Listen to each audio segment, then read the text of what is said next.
How goes it, fellow Trojans and loyal vassals? So I got this here figma, Motoko Kusanagi.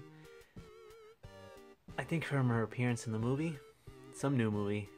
I don't know nothing about the series or the character. As far as I can tell you, the only thing I know about was the show on Toonami. That's about it, and that they're in the future and stuff. But this is her new appearance in this movie, and here for reference, maybe some of you don't know, here is how she appeared in the anime from which I saw. As, to my knowledge, there might be other iterations of this character, because I remember seeing some art post or something where it had different drawing styles of her leading up from oldest to newest, I think. And I saw this one and two other ones, so that's something interesting. So rather than going through, here's something that I've kind of not really liked doing, is going over articulation. I appreciate articulation, but I kind of feel like that I tend to go, I mean, you can plainly see where the joints are on your own just by looking at the figure. Rather than that, I like to point out certain characteristics at how the,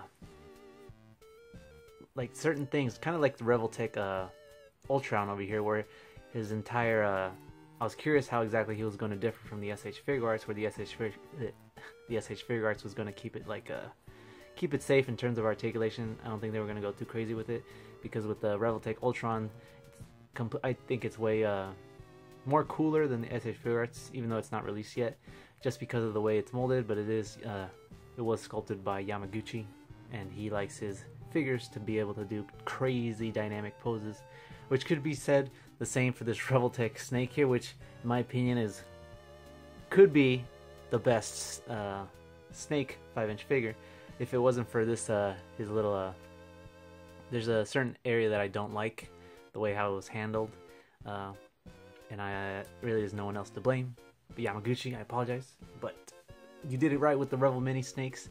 Those articulation in the legs were really great, but you had to do something here which I didn't like, but that's something else entirely. I'm getting off topic. Point is, I don't really want to go too much into the articulation from now on from figures, or at least only if they're like very interesting in how they're done, kind of like Revoltech Ultron over here with his whole shoulder elbow thing. I was very impressed with that. As far as what is interesting, I will say that I like the fact that they included the pop-out mechanic.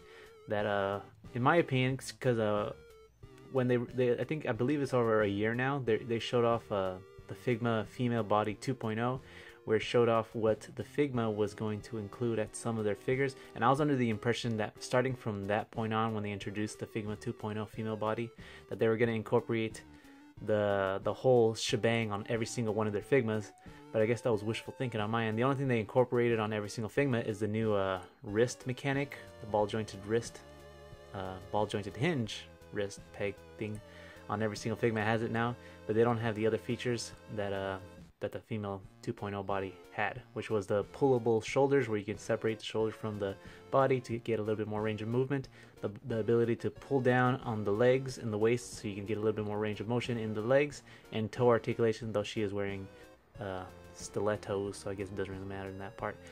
But I kind of wish with other Figmas they incorporated at least the shoulder pull-out mechanic. Like, I would have loved it if they incorporated the pull-out shoulder mechanic on the Skyward Sword Link Figma, because it makes it hard for him to do some sword poses because he can't reach his sword across his chest, that kind of thing. I mean, he can't reach his arm across his chest, but that problem seems to be because they're going to make a Link Between Worlds Figma Link later on in the year, and he seems to have all the things going on with the, I'm not sure about the leg, but anyways, going off topic here, she does have the pull-out shoulder mechanic. There you go. You can kind of see the difference where this is inside the body, this one's outside the body. This little piece kind of gets in the way, but it is somewhat soft plastic. I'm a little worried that if I were to have her hand moving across her chest in a certain way, that the plastic is gonna, like, and if I have it standing there for like a long time, it's gonna be like permanently stuck there, or like it's not gonna be able to be neutral like that. But I don't know. Well, you can see, as you can see, she can put the arm across her chest, which is pretty impressive. I like that. Now, this rarely ever happens, especially on new Figmas, but mine came with a rather unfortunate quality control, I guess, where well, as soon as I started moving her upper body, I noticed that it was very loose, as you can see. And when I tried to pull it apart, as you can see, I pulled it and there was little to no effort, which means there's like no friction between the ball joint and the little peg thing right there. So yeah, I don't know what happened there. And it is like, I don't know. See, I'm worried that that's going to be very loose down the end. I mean, luckily for me, I don't really pose my figures as much. As soon as I get my pictures in, I usually just have them on display for a while until I decide to change the pose. But yeah, that kind of sucks for me. I don't know. It bothers me more than you think because I've never had that kind of problem with Figma, and that's loose joints is a pet peeve of mine. Having a figure with loose joints right off the bat and it's brand new, that bothers me so much. But another thing to note, or at least to point out, is that this holster thing is actually attached to her this piece right here, and it kind of limits her leg movement a little bit for me. Anyways, maybe it'll be different for you. Like with her other legs, you can see it can go a little bit farther than this one because of the holster. It kind of gets in the way there. That does suck, but that was a design choice they wanted. Personally, I would have liked it if this thing was kind of separate. Like you see that little dot right there. It might have been a bit too much to ask, but I would have liked it if it was like these two pieces were separate and it was on a little thing holding it together, which you can, if you know what I mean. But there's that. There's nothing else too crazy going on. You can already see where the joints are and all that. I will point out that not having seen the actual what she looks like in the movie or whatnot, or at least in detail, her neck is very thick from the side. Like as you can tell, I don't know, maybe it's just me, but it looks like starting from this end all the way up there, it looks very thick. I mean, from the front it doesn't bother me, it's only from the side. But yeah, there's that. Let me just put this down here. She came with quite a bit of pair of hands. As you can see here, that knife actually doesn't come with it. That's from another Revoltech snake figure.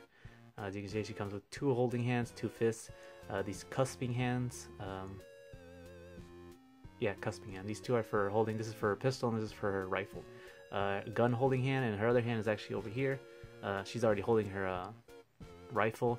Only because I don't want to take it off because it was kind of a pain to put it on and having her holding it. She's not even kind of holding it, but that's kind of how it's supposed to be. But there's that. She came with 2 sets of hair pieces. One where this is above her bangs, where it's above her, it's above her eyes. You can have it displayed. Here I have, well, no, I'll show you this. And then her second hair, which actually has the visors covering her eyes. I'm losing my train of thought. But unfortunately, mine did come with some melted plastic, which that is very gross. That sucks. Again, it's bothering me more than it should. But this is a brand new Figma. That shouldn't be a problem here. So that does suck, man. So there's these 2 pieces. I guess I should also point out that it should go without saying that I have no idea what these visors are for. Could be to be binoculars, thermo vision, and all that jazz. I don't know. She came with 2 faces, 3 faces. That's her normal default face, and this is her angry expression. Like, I'm gonna shoot you, punk. I don't know, there's that. She comes with this smiling face, very cute. I like this face a lot. Bam, bam, profile. There's that. And then here's her typical Figma stand.